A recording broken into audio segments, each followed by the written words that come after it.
اللہ تبارک و تعالیٰ نے ان لوگوں کو جب اقتدار دیا، وہ کون لوگ تھے؟ سیدنا صدیق اکبر، حضرت فاروق اعظم، سیدنا عثمان غنی، حضرت مولا علی رضوان اللہ تعالیٰ علیہم اجمعین۔ اللہ نے جب ان لوگوں کو اقتدار دیا زمین کے اندر، اللہ تبارک و تعالیٰ نے انہیں نبی پاک علیہ الصلاۃ والسلام کی نیابت کے لیے چنا، تو ان لوگوں نے یہ انقلاب برپا کیا، نمازیں عام ہو گئیں، شوق سے لوگ صدقات و خیرات دینے لگے، بھلائی عام ہوئی، برائی کا کلا کما کیا گیا۔ ہمارے ہاں بھی لوگ احتساب کی باتیں کرتے ہیں، ہمارے ہاں بھی لوگ کہتے ہیں کہ میں رشوت خوری کو، کرپشن کو، ناجائز چیزوں کو ہمیشہ کے لیے جڑ سے اکھیڑ پھینکوں گا۔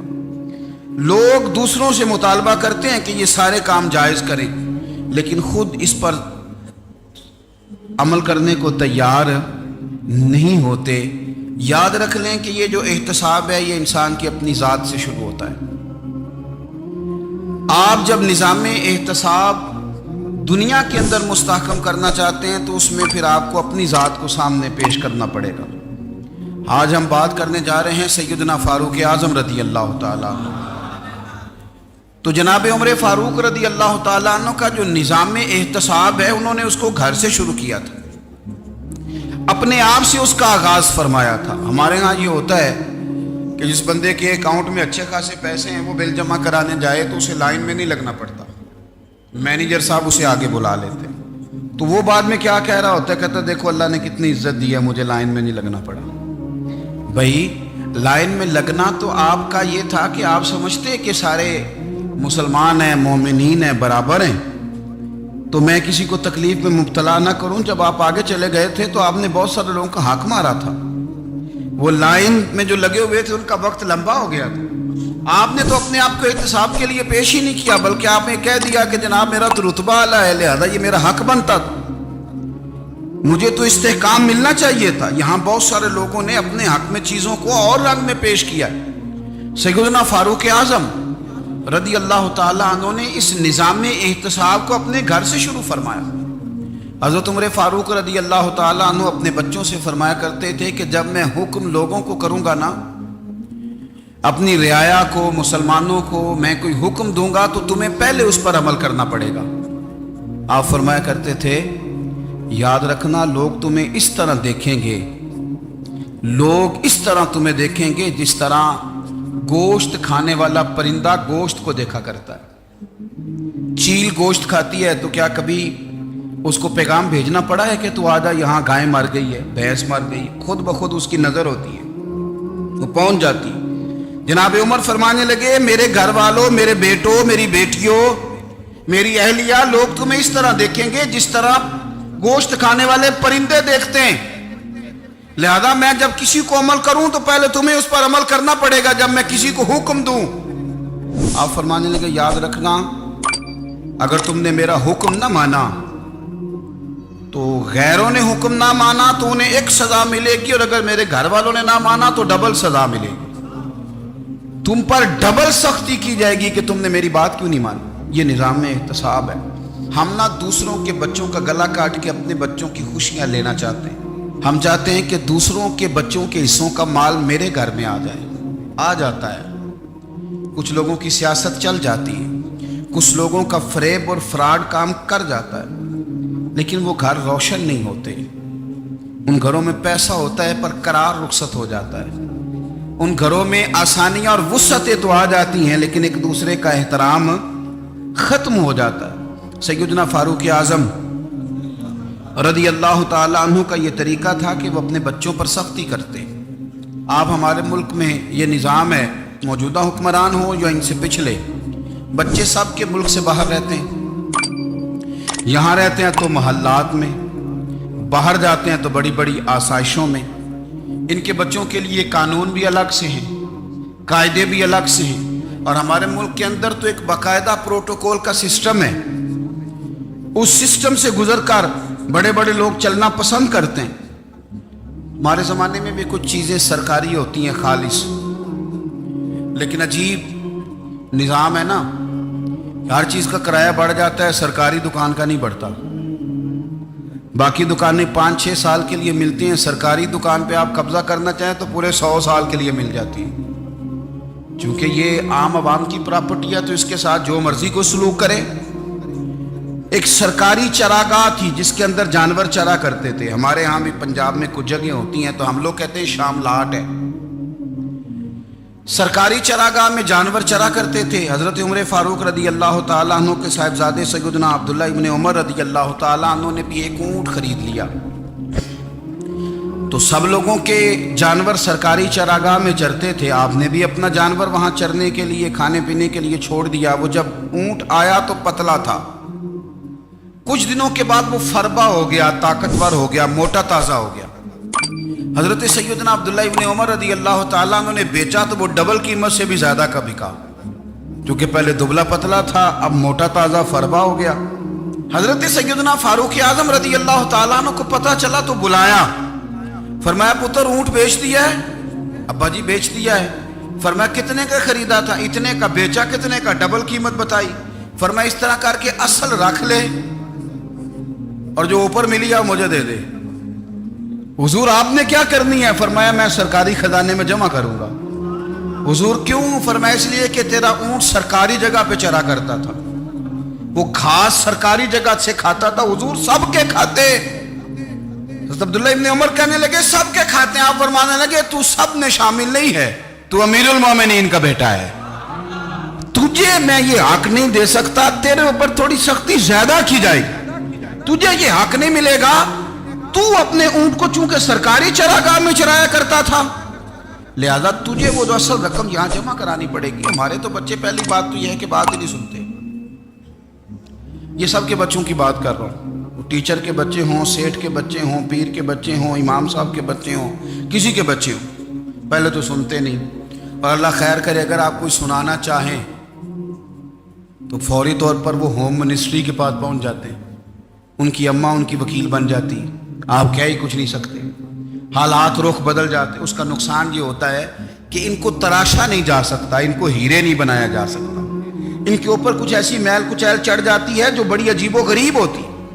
اور کچھ لوگ ایسے ہوتے ہیں جو خرابی کرنے میں بھی اپنا کردار ادا کرتے ہیں، خرابی کرنے میں، اور بڑے لوگوں سے منسلک ہونے کے لیے لوگ رستے تلاش کرتے ہیں، رستے۔ میں چونکہ چیزوں کا مطالعہ کرنے کا بڑا شوقین ہوں، تو میری والدہ داخل تھیں کئی سال پہلے ہسپتال میں، تو مجھے اس ہسپتال میں کچھ دن رہنا پڑا۔ ایک پرائیویٹ ہاسپٹل تھا، تو اس میں انہوں نے جگہ جگہ لکھ کے لگایا تھا ملازمین کو بخشیش نہ دیں، ہم ان کو بڑی اچھی معقول تنخواہ دیتے ہیں، سیلری بڑی عمدہ ہے، تو لوگ بخشیش نہ دیں۔ میں نے جو مینجمنٹ کے لوگ تھے ہاسپٹل کی، ان میں سے ایک سے میں نے کہا کہ اگر کوئی بندہ اپنی خوشی سے دینا چاہے تو آپ نے بڑا موٹا لکھ کے لگایا برائے مہربانی ان کو بخشیش نہ دیں۔ اس نے بڑی قیمت، سادہ آدمی تھا پر میری بڑی اس نے مجھے بات بتائی، مجھے نفع ہوا۔